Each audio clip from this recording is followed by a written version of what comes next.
YONO முதலாம் அதிகாரம். அமித்தாயின் குமாரனாகிய யோனாவுக்கு கர்த்தருடைய வார்த்தை உண்டாகி, அவர், நீ எழுந்து மகா நகரமாகிய நினிவேக்குப் போய் அதற்கு விரோதமாக பிரசங்கி, அவர்களுடைய அக்கிரமம் என் சமூகத்தில் வந்து எட்டினது என்றார். அப்பொழுது யோனா கர்த்தருடைய சமூகத்தினின்று விலகி தர்சீசுக்கு ஓடி போகும்படி எழுந்து யோப்பாவுக்கு போய் தர்சீசுக்கு போகிற ஒரு கப்பலை கண்டு கூலி கொடுத்து தான் கர்த்தருடைய சமூகத்தினின்று விலகும்படி அவர்களோடே தர்சீசுக்கு போக கப்பல் ஏறினான். கர்த்தர் சமுத்திரத்தின் மேல் பெருங்காற்றை வரவிட்டார்.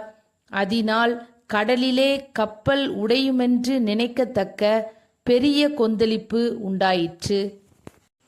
அப்பொழுது கப்பற்காரர் பயந்து அவனவன் தன் தன் தேவனை நோக்கி வேண்டுதல் செய்து பாரத்தை லேசாக்கும்படி கப்பலில் இருந்த சரக்குகளை சமுத்திரத்தில் எறிந்து விட்டார்கள்.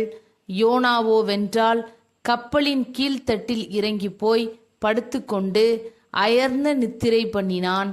அப்பொழுது மாலுமி அவனிடத்தில் வந்து, நீ நித்திரை பண்ணுகிறது என்ன?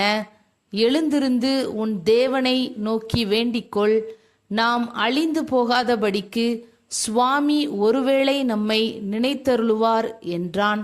அவர்கள், யார் நிமித்தம் இந்த ஆபத்து நமக்கு நேரிட்டதென்று நாம் அறியும்படிக்கு சீட்டு போடுவோம் வாருங்கள் என்று ஒருவரோடொருவர் சொல்லிக்கொண்டு சீட்டு போட்டார்கள்.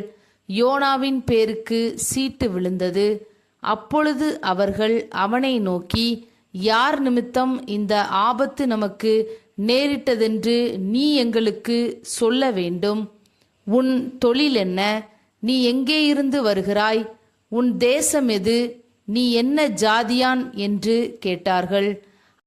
அதற்கு அவன், நான் எபிரேயன், சமுத்திரத்தையும் பூமியையும் உண்டாக்கின பரலோகத்தின் தேவனாகிய கர்த்தரிடத்தில் பயபக்தி உள்ளவன் என்றான்.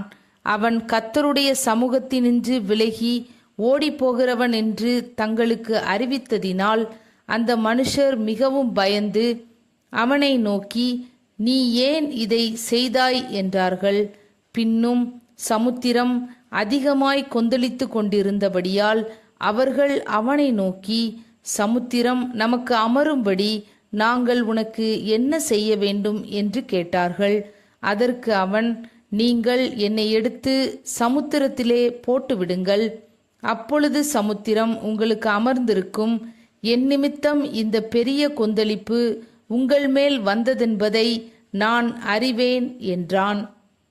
அந்த மனுஷர் கரை சேரும்படி வேகமாய் தண்டு வலித்தார்கள்.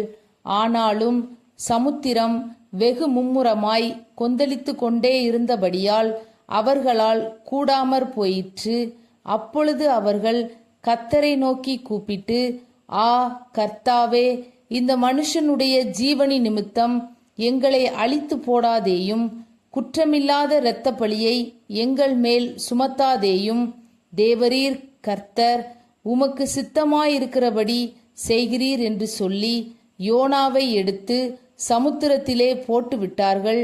சமுத்திரம் தன் மும்முரத்தை விட்டு அமர்ந்தது. அப்பொழுது அந்த மனுஷர் கர்த்தருக்கு மிகவும் பயந்து கர்த்தருக்கு பலியிட்டு பொருத்தனைகளை பண்ணினார்கள். யோனாவை விழுங்கும்படி ஒரு பெரிய மீனை கர்த்தர் ஆயத்தப்படுத்தி இருந்தார். அந்த மீன் வயிற்றிலே யோனா ராப்பகல் 3 நாள் இருந்தான்.